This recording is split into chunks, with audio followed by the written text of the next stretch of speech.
Hello everybody, back here again for our vlog a day, and today was Tuesday the 15th, and today was a beautiful day outside. Gorgeous weather.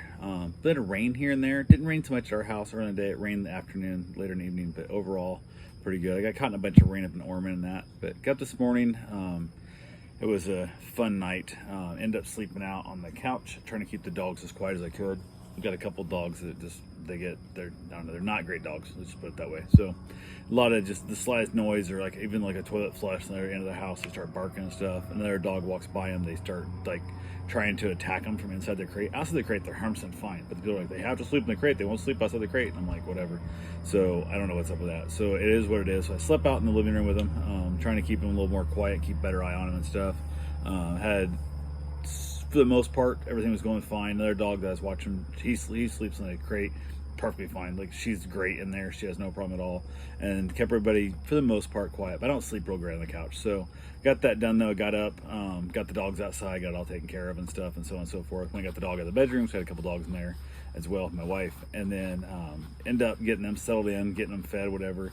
Jumped in the hot tub for a little bit, getting a few things done here and there, checking on some houses. We're trying to figure out if we can get a house. We got an offer on a house and it's supposed to have been answered. They haven't turned an answer in yet, and they said they're coming back with us today with they expect to give us a chance for a counter offer, and they're like, yeah, we'll be considerate to it. We're not super, like, I'd rather just stick with like, tell us what you need kind of thing, stuff and whatnot. They wanted us to bid against ourselves, and I wasn't feeling that.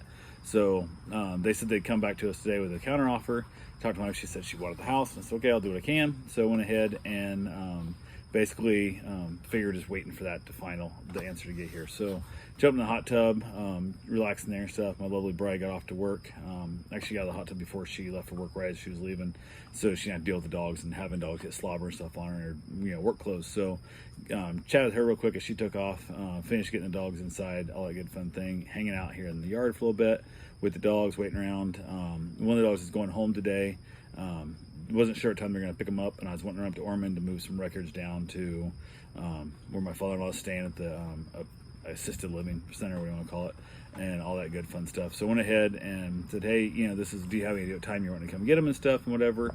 And they were like, yeah, probably about this time. They don't have an answer. And they said, also, we'd be open if you want to just drive the dog up and drop the dog off again.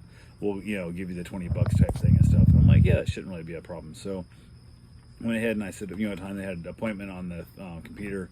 They both worked from home, so I pushed it back, which he was still in the meeting. I could have dropped the dog off any damn time I wanted, I guess, because it's a Zoom meeting, not a real meeting. He's not going to be on camera, on the mic or nothing. It's just kind of listening in.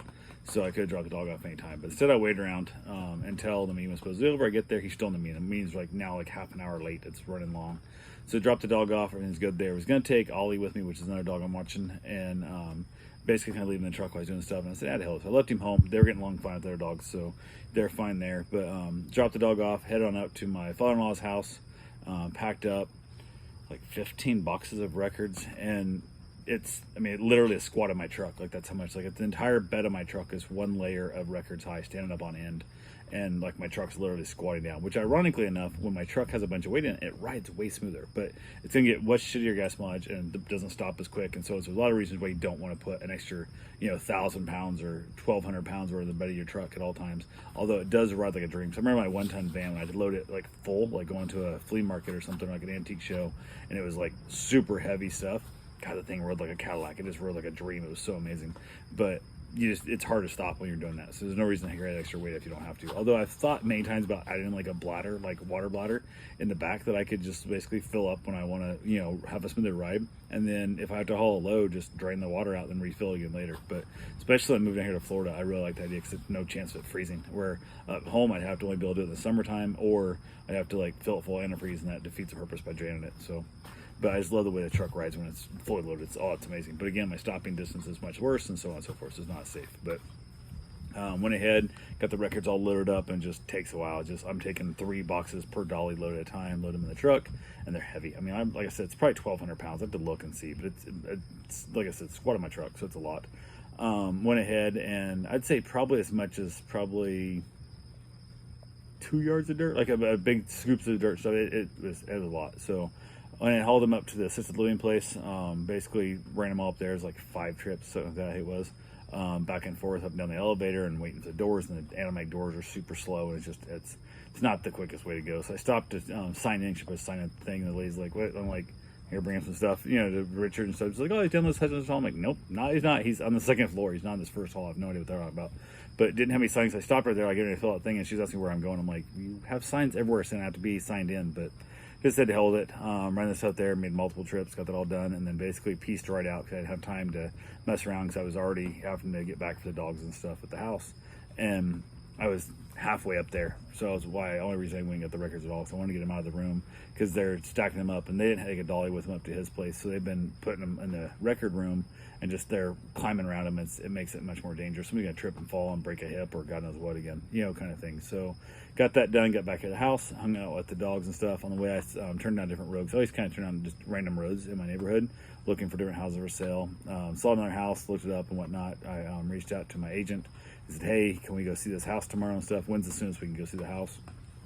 And then didn't hear back from her, so I texted her again. Hey, I found this other house that also is for sale, but there's no pictures yet, so I want to see it as well. But I said, until I get photos put up, there's no reason to make an appointment for it. So we'll just go ahead and look at the first house, 1924, and we'll look at it. And then basically once I get photos, if we like the photos, we'll look at the second house as well. And then on my run, I ran by the second house, looked a little closer, and I'm like, yeah, it's not that great. And it's also $350,000, and there was nothing special about it. No pool, no screened patio, none of that stuff. I'm like, there's really nothing that special about this house except it's 1,800 square feet, and that's nothing. You actually break it down and look at life and the cost of things. So said, okay, nope, skip that one kind of thing. I'm like, we'll just look at the first one. And went ahead from there, got back to the house, had a couple other things. On my run, it went pretty well, but I was rushing back because I had somebody drop another dog off. So got back here for the dog drop off. Ironically enough, though, I got a text while I was out that said they were dropping off. She's on her way over. I was going to look at the house, and they were on my way over to drop off one of the dogs. I'd completely just forgot that I had coming. So luckily my mom was here, so she went ahead and but the dog's been here a bunch of times. The owner's super cool, super chilled. So she dropped the dog off. The dog's real laid back. Everything went fine there, but like I said, I just completely forgot this dog would come in, which worst case scenario, I would have been like, no big deal. I would have just had him drop it off at my wife's work, and she could have watched her there for a little while until I got back to take her home. But I realized what I'd screwed up is the fact that I had the reminder set in my phone, but I didn't put the dog's name. I said dog coming soon, like I almost always do. And I had dog going home, and I had them set for the same time. So when it popped up, it said, hey, take this dog home. And also the same time, a reminder popped up saying there's dog coming. I just swiped to clear it, thinking, well, I'm taking this dog home already, no big deal. Realized that's what was happening, was I swiped off both at one time. So my bad, my mistake. Luckily, it's only happened this one time, so it's not as big a deal. And that's one of the reasons why I tell people all the time to text me when they're heading over, so make sure I'm home or make sure I'm on a run or whatever, or at the store, who knows what kind of things. The times always kind of fluctuate when they drop their dogs off, so it worked out fine. Everything was decent, but it just was kind of a little bit of pain in the butt. It kind of freaked me out, like, oh shit, what do I have? I was like, I screwed this up. So went ahead from there, went ahead and basically hung out, back here at the house. Got a couple things. My back and stuff was sore from the box jump. It's just so odd movement. You're not used to moving around a little bit. And then on my run, I ran farther than I normally do because I wanted to run a longer distance run by the house I was looking at. So you add up all the records and pushing that dolly around and stuff and all that, then back to the running longer, really tore my calf up. My calf's super sore and whatnot. So that, and I had a handful of people reaching out about my vending machine route that I'm trying to sell, and just a bunch of idiots. Oh my God, people are just incompetent upon so many levels of just asking the dumbest questions. And like the one guy asked a stupid question. I'm like, yep, did you read the post? That answer's in there. And he's like, oh, and I said, well, okay. I said, read the post. It's in the post, kind of stuff. Then he came back, asked another question. I said, did you read the post? It's in the post. Like, it's all that answer's in there and stuff.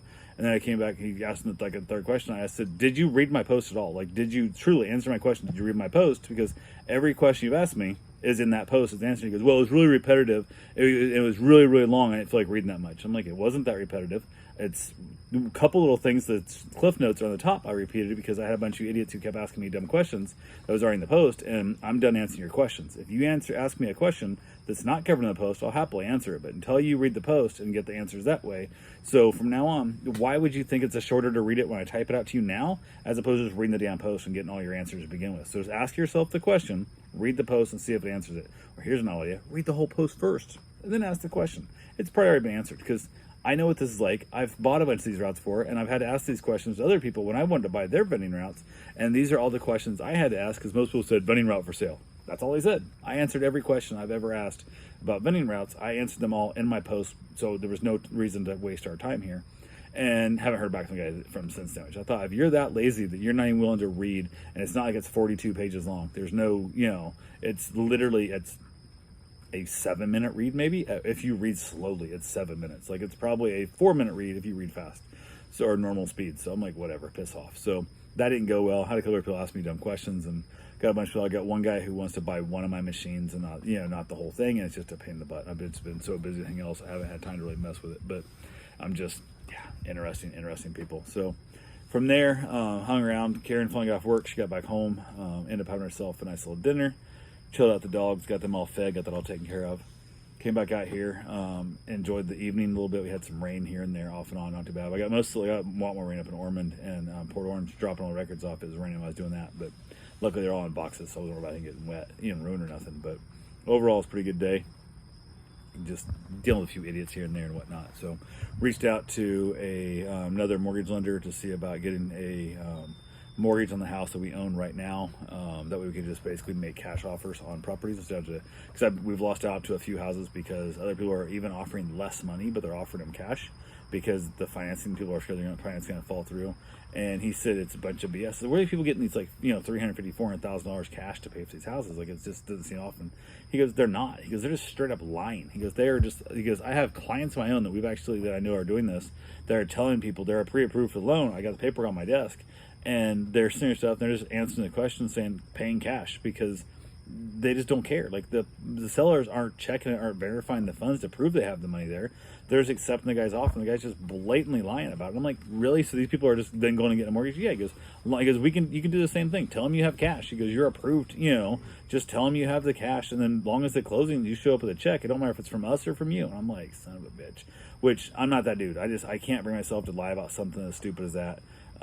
It's just, not doing it at all. So I'm just going to actually pull the mortgage, get the money in the bank, and actually be able to write the check right then and there, or transfer, or whatever I want to do, and go that route because it's what it is. So I went ahead and said to hell with it. So I can't lie about it. And then, like, what do you tell them? You're like, oh yeah, my loan didn't go through. And you're like, really? Because you said you had cash, so why are you, why loan didn't go through? What's it got to do with things? So a little bit of pain in the butt there. I'm just not that dude. I can't do that. So yeah, waiting for him. He said he'd email me in the morning with the application, get that all filled out, and hopefully get that figured out, and then just throw, a few $100,000 in my bank account. And, I don't know. I'm trying to decide, do I throw it like into the stock market and let it grow around a little bit, wait for the house, and then run the risk of it dropping a little bit? Because I can always put stop losses in there if the market starts to fall too far, whatever. I could sell the stuff back off so I don't lose much. But, who knows? I might be able to make enough to cover the payment. It depends on the market, the way it's doing right now. With the way the market is, it's kind of iffy. So